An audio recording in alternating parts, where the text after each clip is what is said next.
रावसाहेब हा पंचक्रोशीत श्रीमंत माणूस होता. त्याचा एकुलता एक मुलगा अजून सज्ञान झाला नव्हता. काही दिवसांनी त्यांनी मरण्यापूर्वीच मृत्यूपत्र केले.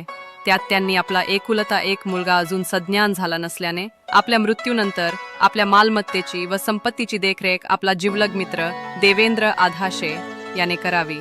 आणि आपला मुलगा सज्ञान होताच आपल्या मित्राने एकूण मालमत्तेतील त्याला हवा तो भाग माझ्या मुलाला द्यावा व उरलेला भाग त्याने स्वतःला घ्यावा असे लिहिले. हे मृत्यूपत्र करून झाल्यावर रावसाहेब काही वर्षांनी मरण पावले.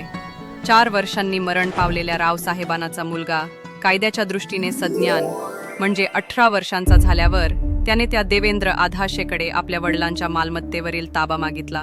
तेव्हा त्या स्वार्थी मित्राने मृत रावसाहेबांच्या 40 शेतांपैकी फक्त 1 शेत, 4 घरापैकी फक्त 1 घर आणि बँकेतील 1 लाख रुपयांपैकी केवळ 5,000 रुपये त्याच्या मुलाला देऊ केले व त्याला म्हणाला, तुझ्या वडिलांनी मृत्यूपत्रात मला हवं ते मी तुला द्यावं व उरलेलं मी घ्यावं असं स्पष्ट लिहिलं असल्यामुळे माझ्या मर्जीनुसार मी जे तुला देतो आहे ते तू निमूटपणे घे, नाहीतर मी तेही तुला देणार नाही. आपल्या वडिलांच्या मित्राने केलेल्या फसवणुकीबद्दल त्या मुलाने त्याच्या विरुद्ध न्यायालयात दावा केला. दाव्याची सुनावणी सुरू होताच न्यायमूर्तींनी त्या दगाबाज देवेंद्र आधाशेला विचारलं, तुझ्या मित्रानं मृत्यूपूर्वी जे मृत्यूपत्र केलं त्यात काय लिहिलं आहे? आधाशे म्हणाला, हे पहा ते मृत्यूपत्र. यात स्पष्ट लिहिलं आहे की माझ्या मित्राला हवं ते त्याने माझ्या मुलाला द्यावे व बाकीचे त्याने घ्यावे.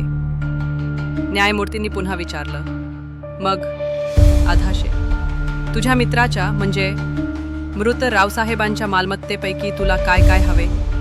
आधाशे म्हणाला, माझ्या दिवंगत मित्राच्या 40 शेतांपैकी 35 शेते, 4 घरांपैकी 3 घरे आणि बँकेतील त्याच्या खाती असलेल्या 1 लाख रुपयांपैकी 95,000 एवढे मला हवे.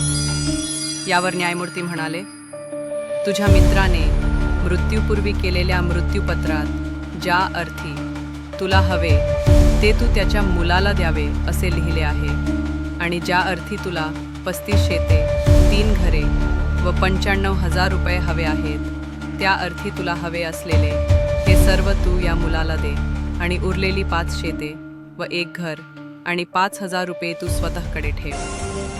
मृत्यूपत्रातील भाषेचा न्यायमूर्तींनी जो चातुर्यपूर्ण अर्थ लावला त्यामुळे त्या आधाशेचा आवाज बंद झाला आणि निर्णयानुसार त्याने त्या मुलाला त्याचा योग्य वाटा देऊन टाकला.